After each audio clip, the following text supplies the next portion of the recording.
صباح الخير.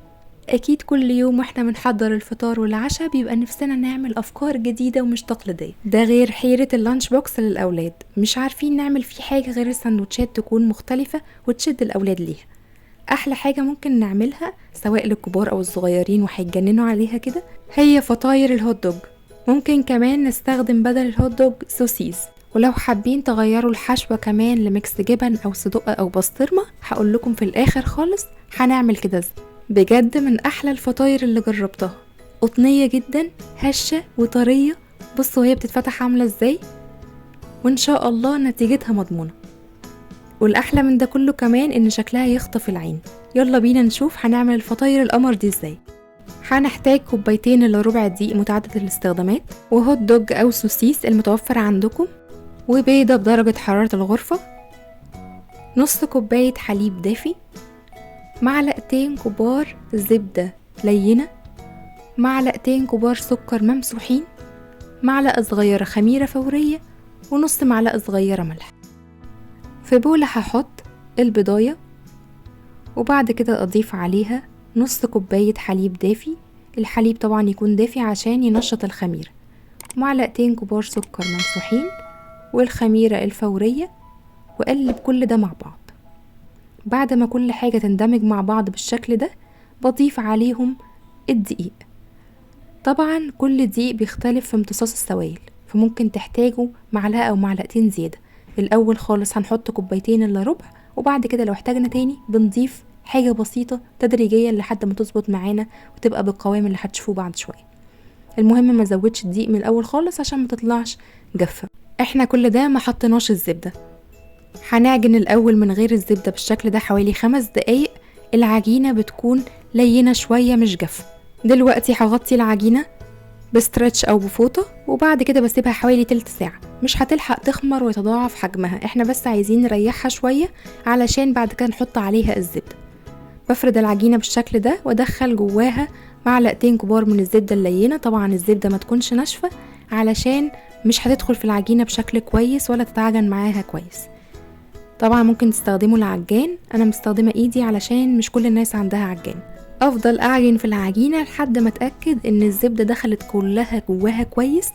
وطبعا العجينة بتاعة المخبوزات كل ما بنعجن فيها اكتر كل ما بتطلع معانا قطنية وهشة، يعني مش مجرد ما العجينة تتلم خلاص هي كده اتعجنت. انا عجنتها حوالي 7 دقايق، وزي ما انتوا شفتوا القوام بتاعها طري وجميل ازاي، وتحسوا ان هي فيها تلزيقة بسيطة، ما تكونش ناشفة وجافة عشان تطلع معانا قطنية وجميلة. هغطي العجينة بستريتش او فوطة واسيبها في مكان دافي علشان تختمر كويس لمدة ساعة لحد ما حجمها يتضاعف بالشكل ده. هي كده بقت جاهزة معانا. ولو انتوا في مكان ساقع ممكن تشغلوا الفرن لحد ما يدفى شوية، وبعد كده تطفوه وتدخلوا البولة وهي متغطية كده جوه الفرن. هيكون دافي وهيساعد على تخمير العجينة بشكل أحسن. هنزل الهواء من العجينة وأقسمها ل8 أجزاء متساويين، وهكورها كور بالشكل اللي انتوا شايفينه ده، وبعد كده أغطيها واسيبها تختمر تاني لمدة ربع ساعة. هكمل بقية الكور، وبعد ما اختمرت هتبقى بالشكل ده. هفردها على شكل مستطيل. العرض بتاع المستطيل يكون بعرض الهوت دوج اللي انا هحطه.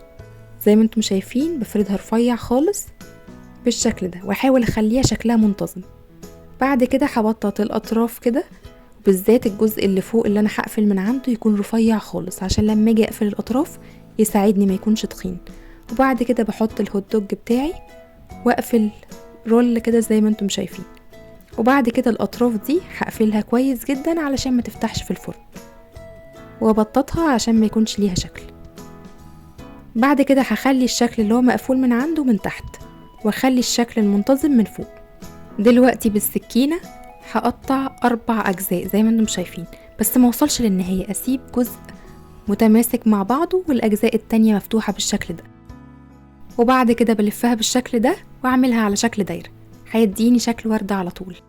اهم حاجة ان انا اقفل الدايرة كويس علشان ما تفتحش مني في الفرن. هخلص كل الكمية بنفس الطريقة واحطها على صاج عليه ورقة زبدة واغطيهم واسيبهم يخمروا لمدة 40 دقيقة. وده شكلهم بعد ما اختمروا. هجيب مقص بالشكل ده واروح قطعة من على الوش كده عشان يديها شكل جمالي في الاخر. هكمل بقية الكمية كلها بنفس الطريقة وبعد ما بقصهم كلهم بنفس الشكل كده بحضر الخليط اللي هدهن بيه وش الفطاير. بجيب في بولة بيضة وعليها معلقة كبيرة من الحليب، رشة بسيطة من الملح، ذرة فلفل اسود، واقلبهم مع بعض، وبعد كده بدهن بيهم وش الفطاير. ده بيخلي الفطاير في الاخر لونها ذهبي وجميل جدا. بعد ما بدهن كل الوش بتاع الفطاير بالخليط بتاع البيض بفرشة كده على الخفيف خالص عشان ما نزلش الهواء اللي في الفطير بعد ما اختمر، حطيت في كيس حلواني استخدام مرة واحدة زي ما انتم شايفين معلقة كبيرة من المايونيز، وبضغطه في الفتحات دي زي ما انتم شايفين كده، بملاها بيه. لو مش متوفر عندكم المايونيز ممكن تستغنوا عن الخطوة دي خالص وترشوا حبة البركة على طول أو سمسم اللي انتوا حابينه. رشيت شوية حبة البركة على المايونيز، ودلوقتي هدخل الفطاير في فرن متسخن قبل كده على درجة حرارة 200، بسيبها حوالي 12 دقيقة أو أكتر على حسب الفرن بتاعكم لحد ما وشها ياخد اللون الذهبي الجميل ده. وأول ما الفطاير بتطلع من الفرن بغطيها حوالي 10 دقايق بفوطة. التغطية مع السخونية اللي طالعة من الفطاير بتخليها طرية وهشة زي ما انتم شايفين كده، قوام بجد قطني خطير. جربوها بألف هنا وشفا لأنها شكلها وطعمها ياخد العقل. طب يعني هو لازم نعملها وردة وتكون الحشوة هوت دوج أو سوسيس؟ لا طبعا، عندنا ميكس جبن أو صدق أو بسطرمة، زيتون وفلفل وجبنة، اللي انتوا عايزينه. ممكن نفردها على شكل دايرة وبعد كده احط جواها الحشوة اللي انا عايزاها، اقفلها كويس واكورها على شكل كورة وادهن وشها بيض وارش عليه حبة بركة او سمسم، ويبقى شكلها من بره عامل زي عيش البرجر ومحشية من جوه الحشوة اللي انتوا حابينها. وبألف هنا وشفا. اتمنى من كل قلبي ان الوصفة تكون عجبتكم. كنت معاكم نسمة الخياط، وما تنسوش اعملوا سبسكرايب للقناة وفعلوا الجرس عشان يوصل لكم كل جديد، ولايك وشير. باي باي.